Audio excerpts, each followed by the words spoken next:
So here I have an image pulled up, and it's this girl wearing this red dress. Now, you can pick any image you want to. However, if you want to follow along with this file, I'll provide that for you. And you can open up this file. And what we're going to do is I'm going to show you how you can make some edits to the image. And then finally, I'll show you how we can change the color of the dress. And just like most things in Photoshop and Adobe programs, there's more than one way that we can go about doing that. So I'll give you a couple ideas of how you can fix that or how you can change the dress color. But as you begin learning more about the program, you might find better ways to do it or a way that you prefer over the way that I'm about to show you. So I just want you to keep in mind that though I'm showing you one method, there's multiple ways of going about this. So first of all, we can make any adjustments that we want with any of the tools in the tool panels. So we can make selections and edit those. We can paint on it with the paintbrush. We can add type and so forth. But if we want to edit this like it's a photograph, there is a bunch of different settings that we can change. If you go up to the top and you click on Image, and then you go down to Adjustments, you will see a lot of different types of adjustments that you can make for this photo. So we can change the brightness and contrast, we can change the exposure of the camera, we can change the hue and saturation, or give it a photo filter, and so forth. And there's a lot of these, and we won't be able to cover all of them, but I'll pick one or two and just show you how they work. So for instance, I'm going to select brightness and contrast, and for this particular one, it pulls up a brightness and contrast sliders. So as we drag the brightness slider up, you can see that the photo actually gets brighter. And as we drag that down, it gets darker. And then there's contrast, so how much contrast is in between the pixels. So as we bring this up, the image gets very contrasted, and as we bring it down, it gets desaturated and has a lot less contrast. So you can mess around with these settings. We can bring up the contrast and mess around with the brightness, and then there's a preview button, and if we turn that off and on, you can actually see the changes that are happening inside of the photo. Whenever we want to save that, we just hit OK, and it'll actually save those changes for us, and now we can keep editing the document. However, just keep in mind that it has stored this inside of Photoshop's history, and if we make a bunch of edits, it might be a little hard to get back to this. So I'm actually going to show you in just a moment a better way of adding these adjustments. But let's go ahead and take a look at some others. I'm going to undo that. I'm going to go down to Image, I'm going to go to Adjustments, and this time let's change the hue and saturation. Now what this does is it allows us to change the actual hue tones of this image, and we also have saturation and lightness here too. So as I drag this slider, our midpoint is right here, and as I go one way or the other, it's actually changing the hues of each of the pixels. So you can see her dress changes a color, and then also the background changes because those pixels are being manipulated too. Well, if we want to change just the dress color, we're going to have to choose out just that dress and have it on its own layer or its own selection so that we don't manipulate the background also. There's another cool feature where if you hit this colorize button, instead of using this as a midpoint slider, now you can actually colorize the whole photograph and say what hue, saturation, and lightness values you want. So I'm just going to turn up the saturation so it's easier to see. And you can see the hue is on a red, so it gives it this warm reddish color. And as I move that, we can adjust the whole image. So this can give us a very cool stylized look. We can colorize just the image we want, and then we can also, go ahead and add in text or anything else we want. This is a great way to do a cheap sepia tone trick just by turning it to maybe say a kind of goldish brown color and then desaturating it a little bit and messing around with some of the lightness and saturation values, and it gives you kind of that old photograph look. It's not the best way to do it, but it is a quick and easy way to come in and make a sepia tone type image for your photograph. So I'm going to go ahead and cancel that out, and you'll see other types of adjustments. So those are based on sliders. If we pick something like the levels or curves, they might look a little different. This is allowing us to adjust the brightness channels of each individual pixels. Right now we have all pixels selected, red, greens, and blues. And if I come in here and I manipulate this graph by say moving this slider up or moving it over, it actually adjusts the brightness values of all of those. A great thing about this is I can click in the middle and it creates a curve. So there's a nicer fall off or incline than if you were just moving them individually. So I can get a much better look by using these curves, and by lifting this up, it gives a much smoother transition between those colors. I can hit the delete key to delete out that point. I also have the ability to do this on an individual basis. So if I just want to adjust the reds, I can go to the red channel, and then I can manipulate the curve.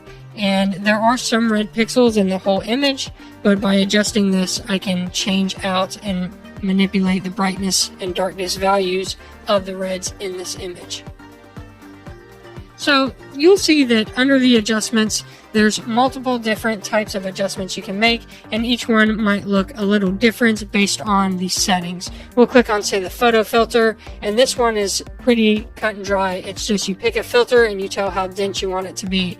So for instance, we can go down, we can pick sepia here, and then we can give it a density, and as I move that, you can see that changing.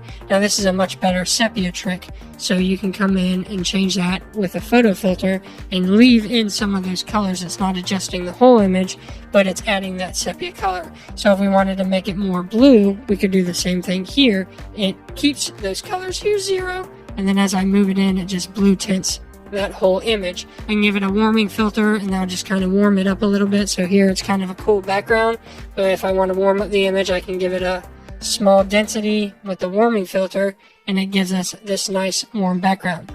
So we can go ahead and hit OK and save that. But again, the issue with that is once you've made that change and you make any edits, it's going to be hard to go back to the original file, because as you come in and start adding text and layers and different things, if you want to go back and say now change that contrast or hue and saturation or one of those adjustments, you won't be able to. So there's a better way to working inside of Photoshop. It's called working non-destructively. And what that means is we can actually edit the photo without actually damaging it in any way, so that we always maintain the original if we need to edit it, and it's just a much nicer way to work. So I'm going to go ahead and undo that warming filter, and let's start editing this photo. The first thing I always do is I always turn the background into just a standard layer, not a background layer. So we can double click on this, and we can give this layer name. So let's call this layer original. It unlocks it for us, so we have full capability to make any edits, and we've named it, and we can move it around and so forth. Let's also go ahead and save this file out, so as we begin working, we can make saves of this. So we'll go to File, Save, or Control S or Command S on Mac OS. I'll hit that, and then we're in the folder we want to be in, and we'll just call this Woman in Red Dress. And it'll say, do we want to turn on maximize compatibility with other versions of Photoshop? I always just hit OK. That was, if I'm working on this and give it to you and you're in an earlier version, you might be able to open this up a little easier. So I'll hit OK. That's fine. So one thing I always do whenever I begin working is I always keep the original copy separate and on its own layer, just in case I ever make any major mistakes. I have the original copy still intact. So I'm going to go down, I'm going to click on the original layer, and I'm going to click and drag it to the new layer button and let go, and it will make a copy for me. Let's go ahead and rename this copy. I just double click on the name there, and we'll call it Woman in Red Dress. So that's our layer we're going to be working with. I'm going to go ahead back to the original, and if I want to, I can lock it and hide it. And I just do that as a backup. That's just a personal preference for me, that when I begin working, if I ever run into an issue where I've made too many changes or I really messed something up and I need a copy of that original to edit, I have it hidden and locked here, so I can always just come back and bring that original back in, make a copy, and keep working. So it's just kind of a fail-safe for me personally. You don't have to do it, but I recommend it because it just...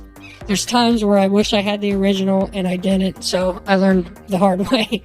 So I'm going to go to the Woman in the Red Dress, and what we can do now is we can actually manipulate this image by using what's called adjustment layers. An adjustment layer is a way to add in a layer on top of the Woman in Red Dress, and it allows you to work non-destructively, which means no matter how many edits I make afterwards, I can come back and fix the options in the adjustment layer.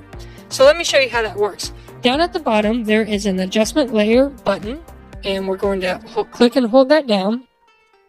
And you're going to see a lot of the same adjustments we saw before. So we have, we can add in a solid color, gradient, or pattern. We have our brightness and contrast. There's levels, curves, exposure, hue and saturation, photo filter, all these ones that we saw before. Let's go ahead and choose that photo filter again. So I'm going to click on it. And it doesn't bring open a new panel window, but it does show it in the properties panel window on the right hand side. Because I have my properties panel in here and I use it often, it popped it up right here for us. So now we can pick whatever of those filters we wanted. So we'll just stick with that warming filter we had, and then we can go ahead and adjust the density. And remember, as I move this up, you can see it warms up the photo, but it doesn't really mess with all of the colors. So we can just give this a nice warmer look than if we want to, or a cooler look, or whatever you want to. Preserve luminosity will just preserve the lights, highlights, brightnesses, and so forth. If you turn that on and off, you can kind of see how that affects it, but we'll leave it on because we like those nice highlights that are on the skin and the clothes there. And let me just turn this down just a little bit. That might be a little too much. Well, we'll just do 50% for now.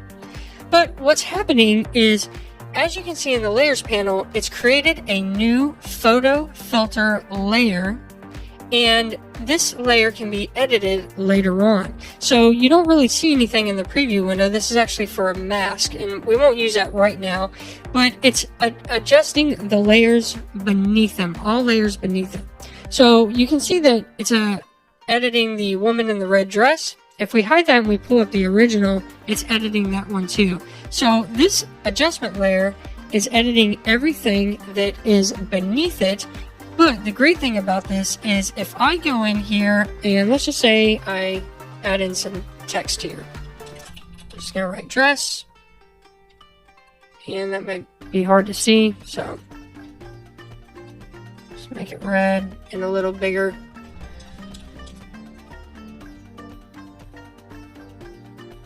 And let's just imagine that, you know, we're going in and we're making all kinds of adjustments and adding things in and so forth. If I put the photo filter as my first action inside of Photoshop, and then I needed to go back, I would have to undo the history and it would get rid of all my edits.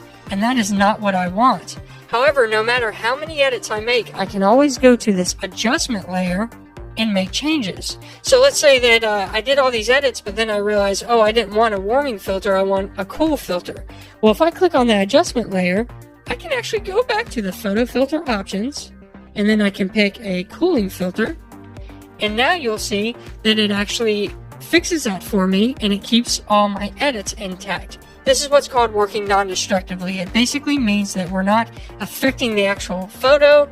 We're not making edits to the actual photograph itself. We're making adjustments on their own layers, and we can keep or delete these or hide them. Like, let's say I wanted to go ahead and hide this layer. I didn't want it anymore. I could hide it. I could delete it, and I can always go back and make changes as I see fit.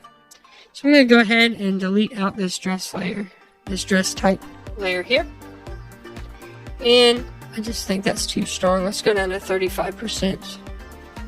If I want to see the differences, I can just unhide and show that off and on, and it shows me. So it gives it a nice little warm touch to the photograph, which I think is pretty cool.